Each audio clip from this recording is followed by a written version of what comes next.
Welcome to week 7 of American History Hybrid. This week we're looking at American imperialism. By the end of the notes, you should be able to answer the following learning outcomes. 1. Explain the economic and cultural factors that fueled growth of American imperialism. 2. Describe how the U.S. acquired Alaska. And then summarize how U.S. took over the Hawaiian Islands. 3rd, identify events that escalated the conflict between the U.S. and Spain. 4, trace the course of the Spanish-American War and its results. 5, describe U.S. involvement in Puerto Rico and in Cuba. 6, identify cause and effects of the Philippine-American War. 7, compare and contrast U.S. opinion on imperialism and the turn of the 20th century. 8, explain how Teddy Roosevelt's foreign policy promoted American power around the world. 9, describe how Woodrow Wilson and Taft's dollar diplomacy affected U.S. foreign relations. And 10, explain the purpose of the open door policy in China. All right, let's begin. First, global competition. There are 3 factors that really lead to American imperialism. The first is the desire for military strength.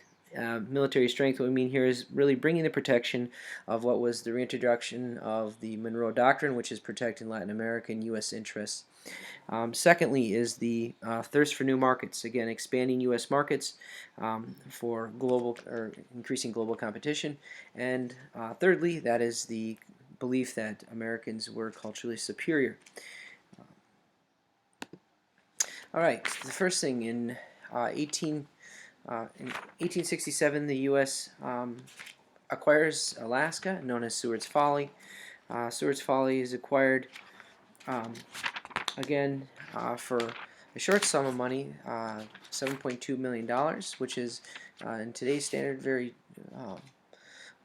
little in terms of surface area, where it covers nearly a fifth of the U.S. Surface area in the United States.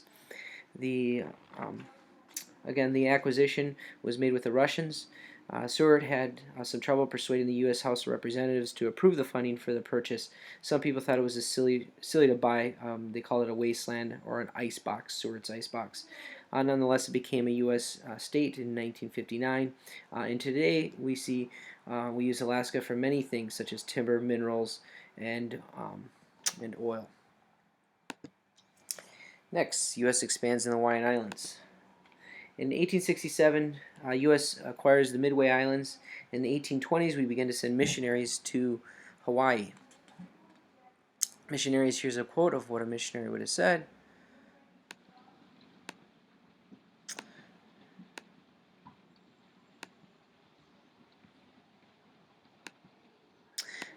All right, so let's take a quick review. Remember, Americans started moving west in American expansion, westward. And again, that was fueled by the end of the Revolutionary War, as well as the need for new land, and also the expansion of the Louisiana Purchase and the expansion of the railroad. What kind of inventions spurred the industrial growth? Again, the Industrial Revolution, largely in the second one, was led by steel and railroads. And then we look at political, industrial, environmental problems occurring in the late 19th and early 20th century. Alright, what was the relationship between the United States and other countries at the end of chapter 19? Again, reflect back on last week and what you learned. Alright, what does expansion look like? We see the Louisiana Purchase by Thomas Jefferson in 1803. And Florida, we see with the Adams-Onis Treaty in 1821. And then we see Texas in 1845. Remember, the Republic was an independent state from for 9 years, 1836 to 1845, till it joins the Union. And then we see the Oregon, Washington acquired the Northwest Territory in 1846. We see the Mexican secession, with the first part being the Treaty of Guadalupe Hidalgo and the second part being the Gadsden Purchase. And then we also see Alaska in 1867, which I just mentioned. And now we look again at the increase of the exercising of the Monroe Doctrine. And Manifest Destiny, which again occurs in the early part of the 19th century. And a quick map of U.S. expansion.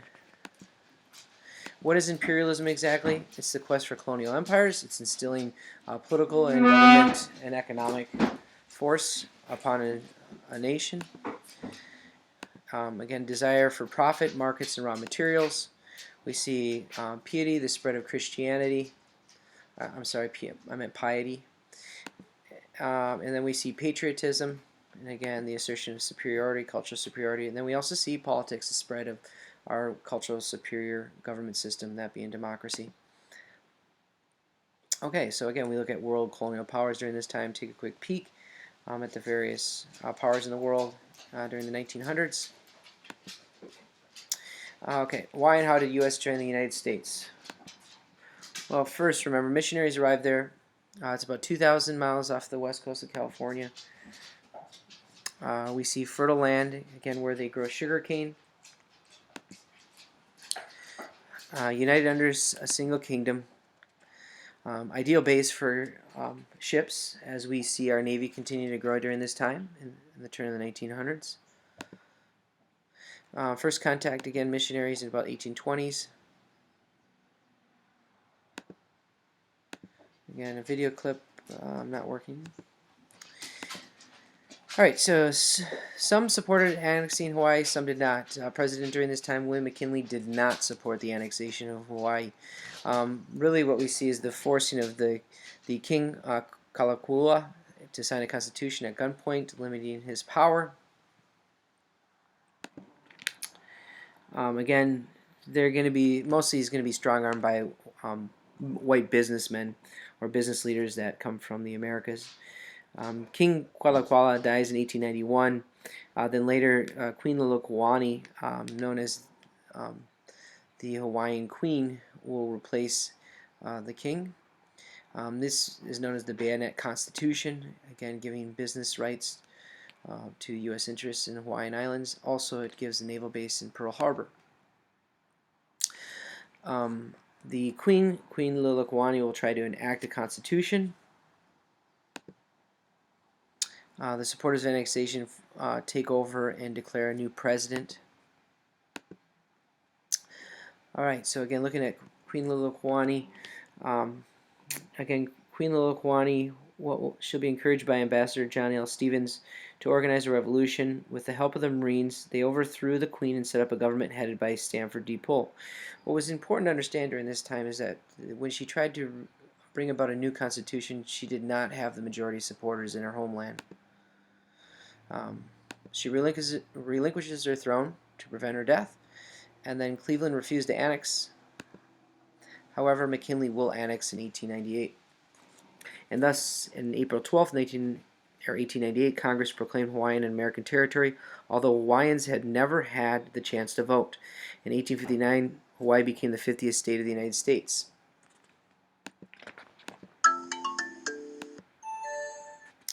Alright, looking at the Spanish-American War.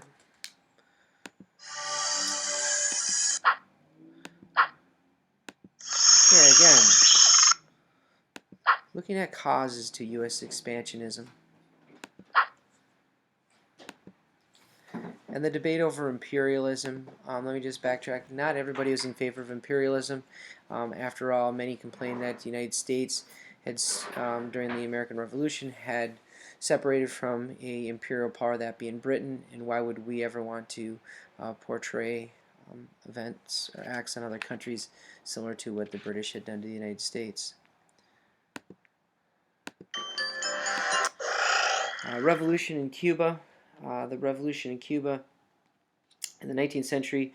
Spain, once the most powerful colonial nation on earth, had lost most of its colonies. It retained only the Philippines, the island of Guam, as well as Caribbean islands, Cuba and Puerto Rico. America had interests in Cuba during this time.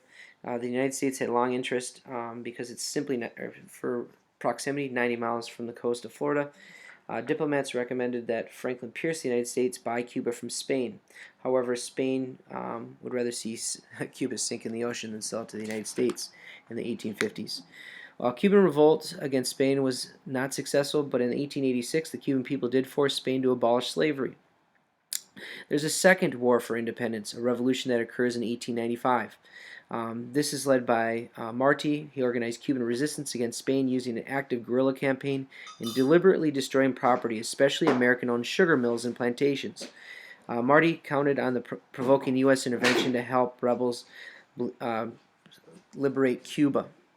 The public opinion in the United States was split. Many businesses wanted the governments to support Spain in order to protect their interests. Other Americans, however, were enthusiastic about the rebel cause. The cry "Cuba Libre" was, after all, similar in the sentiment of Patrick Henry's "Give me liberty or give me death."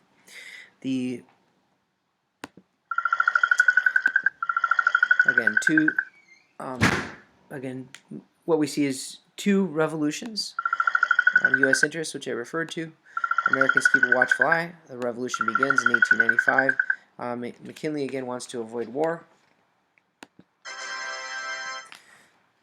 All right, the main incident. All right, the main incident is known as the U.S. ship.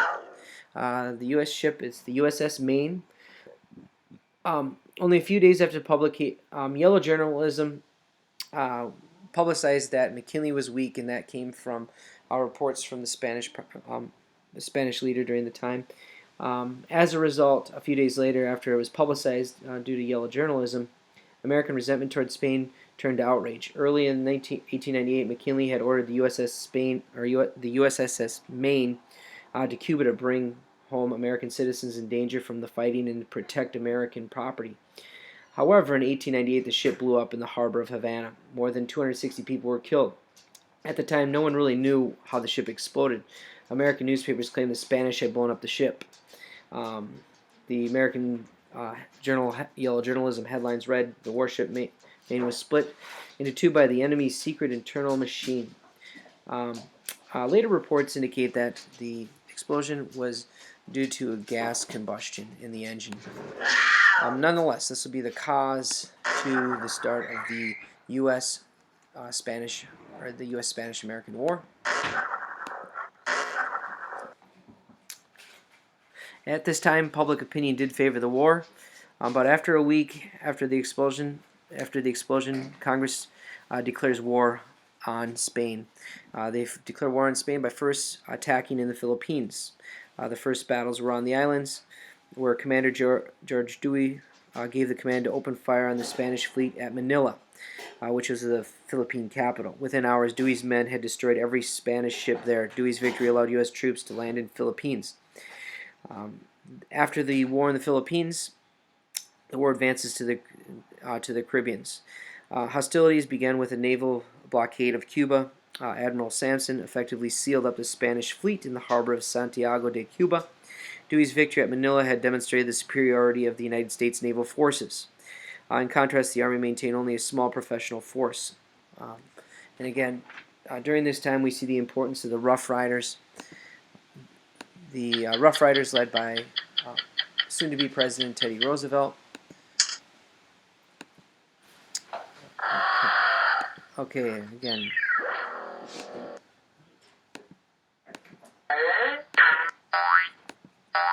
Okay, and again, things that I've already mentioned. All right, war moves in Cuba. Again, we will see many handicaps the United States has during this time, but the one thing they do have is eagerness, and they have a fearless leader in Teddy Roosevelt, who leads the Rough Riders. The Rough Riders were a voluntary cavalry under the command of both Leonard Wilson and Teddy Roosevelt. Roosevelt gave up his job as Secretary of Navy to lead the group of volunteers. He later became the President of the United States. The most famous battle is where we hear the cry of the strategic importance of the San Juan Hill. Although Roosevelt and his units played only a minor role in the second victory, U.S. newspapers declared him the hero of San Juan Hill. The Treaty of Paris is signed. The Treaty of Paris will again give independence, will give the United States Philippines for the sale price of $20 million. It will be a great debate in the United States. Arguments centered on whether or not the United States had the right to annex the Philippines. But imperialism was the real issue. President McKinley told a group of Methodist ministers that he had prayed for guidance on the Philippines annexation, and he had concluded that there was nothing left for us to do but to take them all, the Philippine Islands, and to educate the Filipinos. And others during this time, most Filipinos had been Christians for centuries, and that was the main reason for why we should colonize the Philippines. So others began to question whether or not we should annex it. Some of the arguments, they argued political, moral, and economic against annexation. Some felt the treaty violated the Declaration of Independence, and some thought the Filipino immigrants would compete for American jobs. And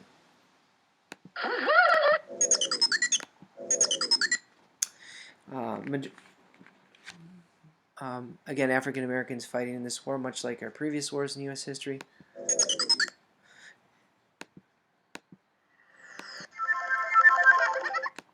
All right, America emerges an imperial power.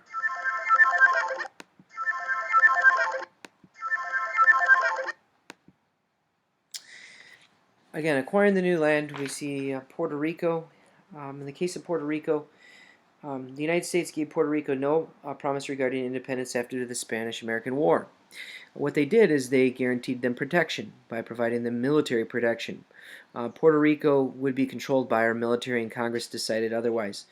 What they had passed, Congress in the 1900s, Congress passed the Four Acre Act, which ended military rule and set up civil government. That act gave the President of the United States the power to appoint Puerto Rican governor and members of the upper house and its legislature. Puerto Ricans could elect the members of the lower house, the House of Representatives. And today, Puerto Rico is a Commonwealth of the United States. Cuba. American military government provided food, clothing for nearly thousands of families, helped families put land back into cultivation, and organized elementary schools. Through improvement of sanitation and medicine research, the military also provided help with yellow fever, a disease that had killed hundreds of Cubans each year during this time.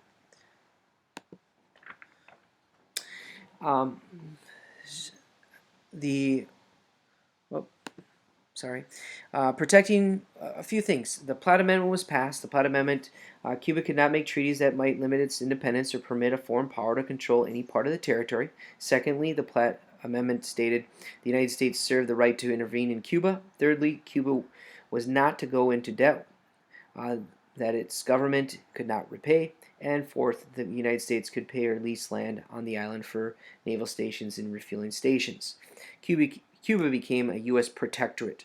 The Platt Amendment became part of the treaty between the two nations, and it remained in effect for nearly 31 years.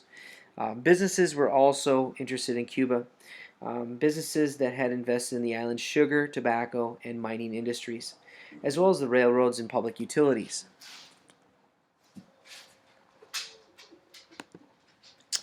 We see the Filipino rebellion over U.S. control of the Philippines. The Philippines were outraged by the Treaty of Paris. Again, the Treaty of Paris gave Philippines, or annexed Philippines as a part of the United States. They used guerrilla tactics. They were led by a man named Iqualno.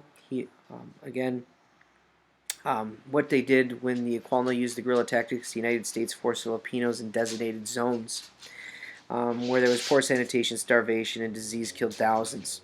70,000 troops sent to the Philippines were African Americans. Again, we see African Americans, a large part of our military forces. The U.S. will set up a government. They'll set up a government similar to the one they established in Puerto Rico. Again, the U.S. president would appoint a governor who would then appoint the upper house or the legislature. Meanwhile, the Filipinos could elect the lower house. Under American rule, the Philippines moved gradually towards independence, where they finally gained independence in 1946.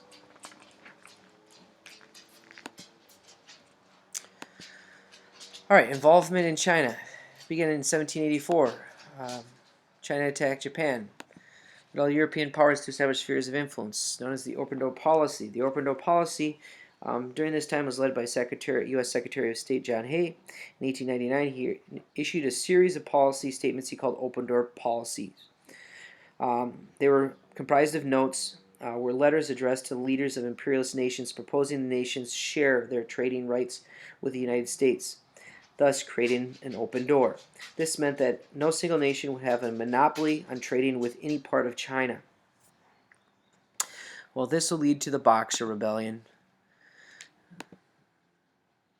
And the Boxer Rebellion, again, they dominated most of China's large cities. Resentment simmered beneath the surface, and some Chinese limited or formed secret societies pledged to get rid of the foreign devils. The most famous of these groups was the Boxers. so named by the Westerners because members practiced martial arts. The boxers killed hundreds of missionaries, of foreigners that they had converted Chinese to Christianity. The international force put down the Boxer Rebellion. Thousands of Chinese died during this fighting. Fails. We see the sphere of influence of the colonial powers in China. And we see our involvement with Japan as well during this time. When we look at the Treaty of Okinawa, Matthew Perry will be sent to talk with the Emperor Togoyasu, Ito Togoyasu, and demand that they open for trade or else. They send the Treaty of Kanagawa, which opens up trade.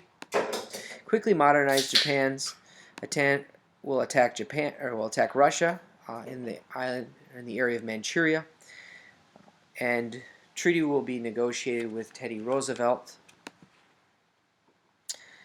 And Japan is considered a major threat. All right, America as world powers. We see U.S. imperialism again in the 1900s. We see the big stick policy, which is the foreign policy of Teddy Roosevelt. We see the dollar diplomacy of Howard Taft, and lastly, we see Woodrow Wilson's moral diplomacy.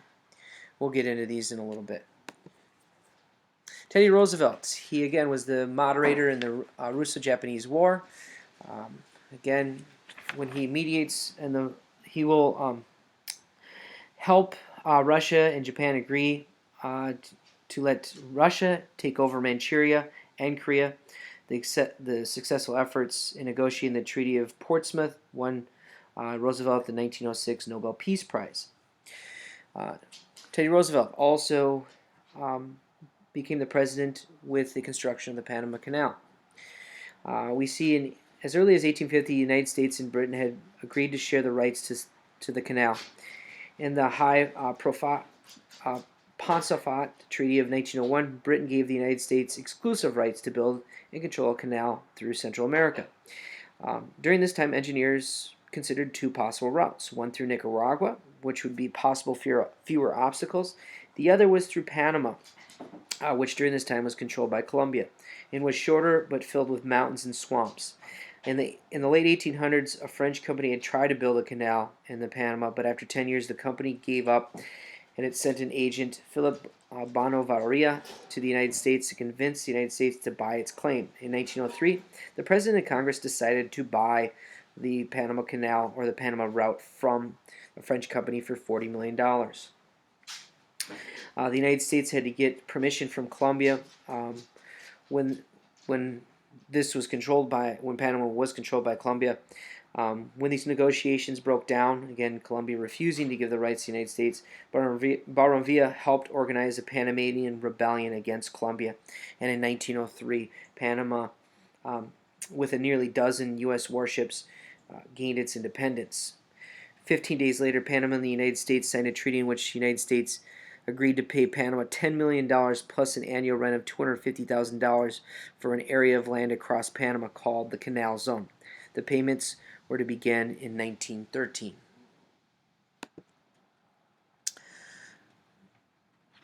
Presidential policies. Again, we look at the Roosevelt Corollary. Roosevelt reminded European powers of the Monroe Doctrine, which had issued in 1823 by President James Monroe. The Monroe Doctrine demanded that European countries stay out of the affairs of Latin American nations. Roosevelt based his Latin American policy on a West African proverb that said, "Speak softly and carry a big stick," which was later added to the Roosevelt Corollary. He warned that the disorder in Latin America might force the United States to exercise of international police power. So we see the growth of international police power within our foreign policy. Then, after Teddy Roosevelt's term, we see Howard Taft. During Howard Taft's term, he decides to throw money at the issue, which he calls dollar diplomacy. During this time, Roosevelt arranged for American bankers to loan Nicaragua enough money to pay its debts. In return, the bankers were given the right to recover their money by collecting Nicaragua's customs duties. The U.S. bankers also gained control of Nicaragua's state-owned railway system, and its national bank. When Nicaraguan citizens heard about this deal, they revolted against the president of Nicaragua during that time, Adolfo Diaz, to prop up Diaz's government. Some 2,000 Marines were sent to Nicaragua. The revolt was put down, but some Marine detachments remained in the country until 1933. Dollar diplomacy by its critics and was often used to justify keeping European powers out of the Caribbean.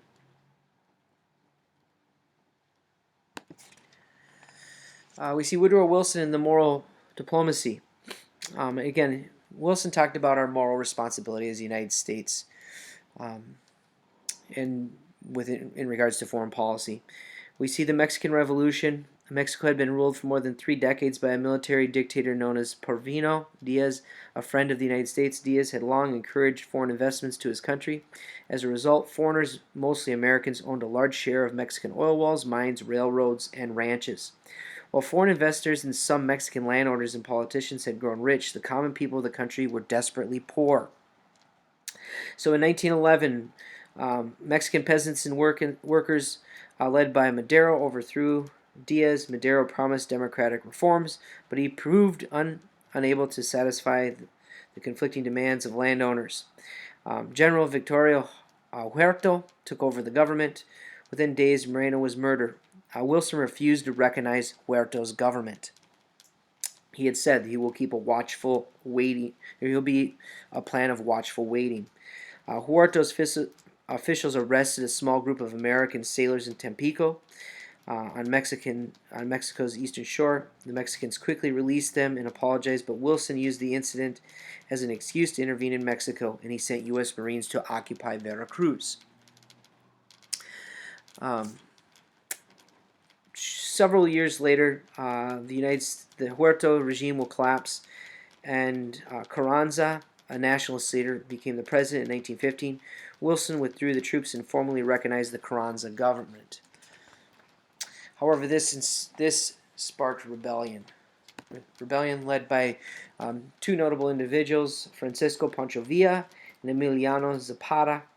They opposed Carranza's provisional government installed by the United States. Zapata was a mestizo peasant, and Zapata told the peasants who would join him, Villa, a fierce nationalist, who frequently courted the support and overthrew the United States.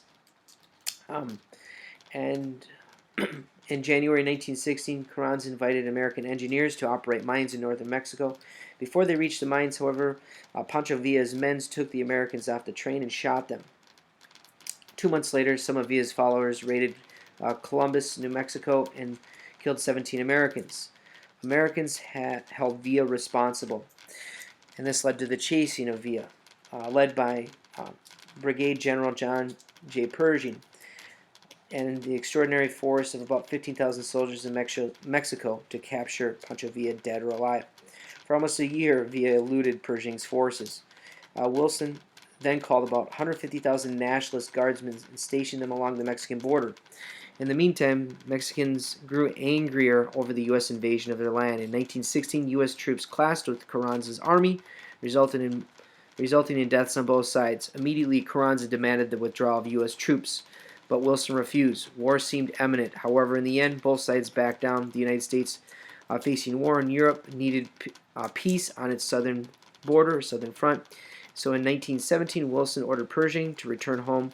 Later that year, Mexico adopted a constitution that gave the government control of the nation's oil and mineral resources and placed restrictions on foreign investments.